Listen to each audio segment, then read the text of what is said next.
Hi everyone, and welcome back to my Patreon site. It's good to have you all here.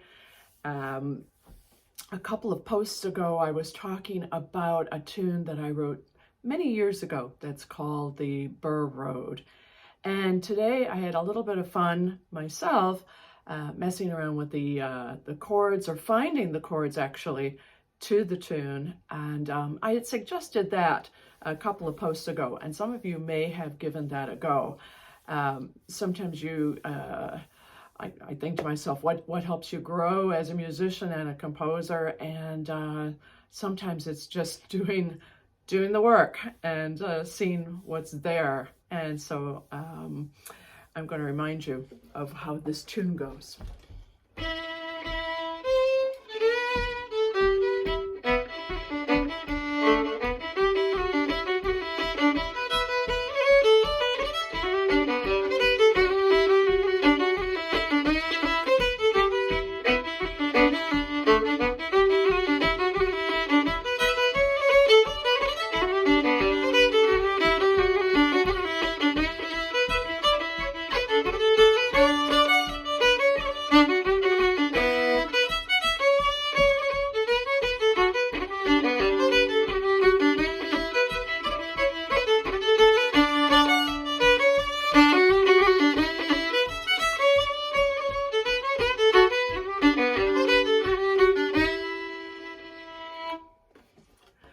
So it's, I think, a nice logical tune, and yet if you bring a tune like that to a session, you might run into problems with accompaniment, and where does it all go? And so that's why I brought this up the last time, and I got a new little thing for myself, which I haven't ever had, which was one of these Apple pencils to go with an iPad. So I sat and just started, seeing how this all felt. Well, your piece of music paper is just as good, but I did have fun, and I had fun figuring out how it works, and erasing, and as usual, pointing and trying not to change my modus operandi too much, and feeling like I could just have fun with it. And so wonder if anybody did find chords to this, and so I'm going to just share what I found. Now, I said I wouldn't sing anymore on my Patreon site, but I am going to sing a little bit to accompany myself. Now, hopefully I'll put this up on the screen. Here's where the chords end up going for this tune. And you can see I just have my fiddle, and I go along, and I'm erasing or changing and kind of coming up with what I think will be the nicest chords for the tune. So if you'd like to play along with me, we can just strum. So I'm starting with da da da da da da. So I'm going first finger between the A and B, and then I'm keeping that E, first finger, and going to B. And the melody of the tune is going da da da da da da da da da da da da. I could also hit that B with an open E, da da da da da da da da da da da da. The next part of the melody goes da da dum dee dum, and I'm just going da da da da da da dum, and that's an A against a D, dum. So the first two measures end up going da da da da da dum, da da da da da da dum. I'm coming back to this chord, da dee da da da da da, da da da da da, and I'm playing a D and an A against each other. Da, da, da, da.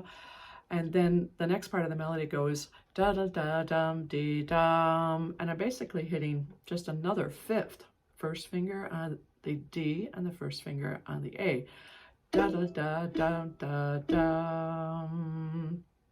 So that from the start to there, I've got dee da da da da dum da da da da da da dum da da da da da da da da da da da dee da da da da da da da da da da da da da dee da dee da da da dum da dee dum da da da da dee da da dum.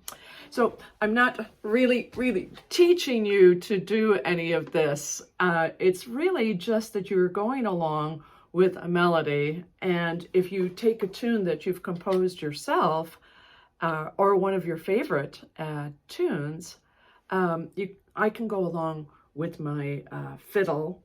And here's what I think. I think at the end of the day,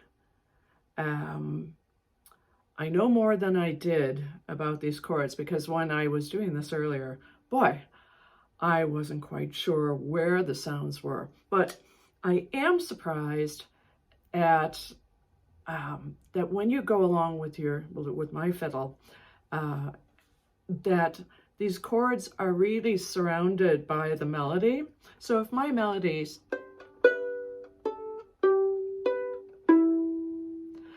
even when I'm playing my fiddle, you see, I like to do a lot of double stops.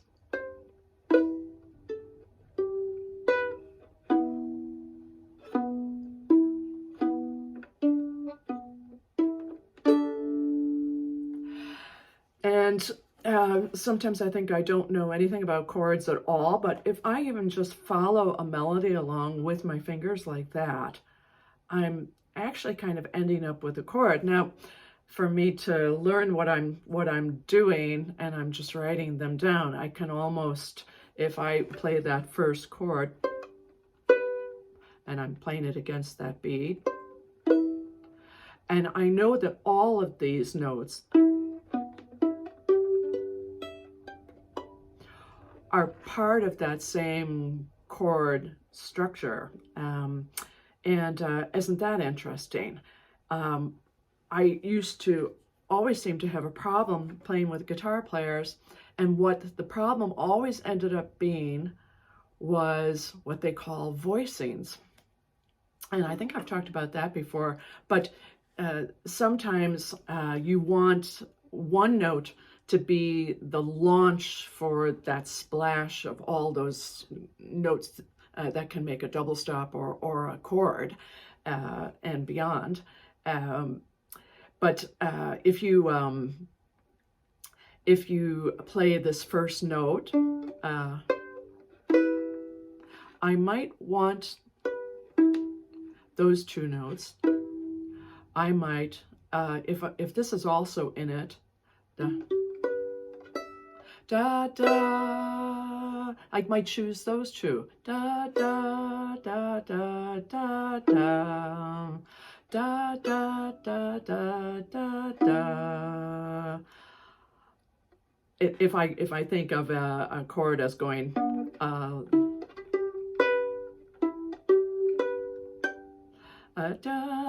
da, da, da, da, da. I think that's in the same family.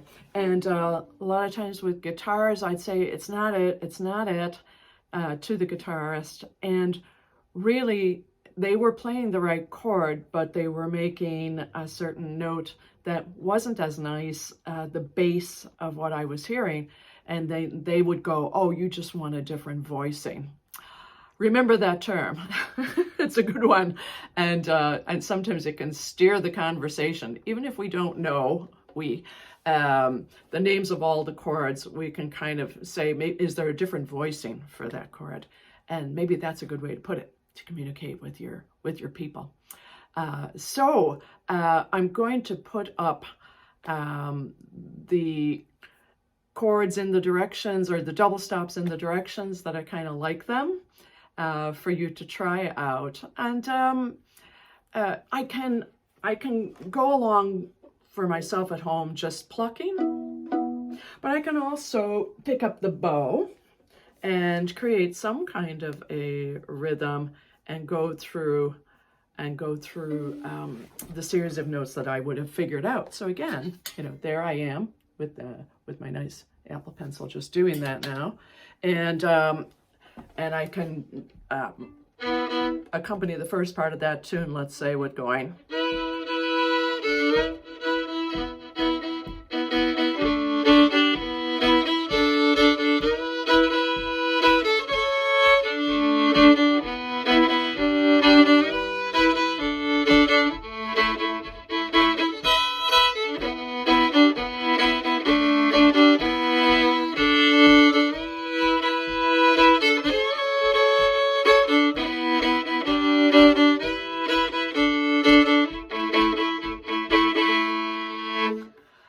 And even that's a stretch for this Irish fiddle player to do that, just because we don't accompany the tunes like this. We play the tune, and yeah, we leave it up to our rhythm people to do that chugging along.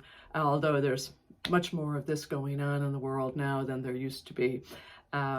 So yeah, I'm going to post these. So you'll have this chord structure.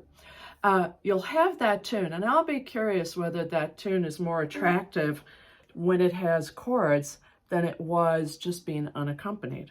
Another thing that I'm always surprised at is how differently people can decide, or they can decide that the chord is something completely different. So I've done books of tunes, and I always kind of thought, well, I'm not going to put down the chords because it's too fun to see what people will do. But in fact, a lot of times you realize that maybe a person isn't even trying a tune because they don't realize that it might be nice. So that's kind of how we have to almost stretch ourselves to get into what are the chords in order to show just how attractive the tune is. It's probably the reason that I end up recording. Maybe I'm not that anxious to record stuff, but I know that unless you give a tune its full treatment, maybe people will not know what you had in mind. So yeah, so there you go. Give this a try, and I want to hear about it. So feel free to reach back. And I don't know if anybody was trying the idea of doing a Christmas or just a holiday, winter type of a melody. I know that one of our patrons, Donna, said she might be giving it a go, or actually she was in the middle of it. So if you have anything you want to share, do send it to me and let me know if it's okay to share it. So it's lizfiddle@gmail.com. And okay, we'll see you next time. Good luck.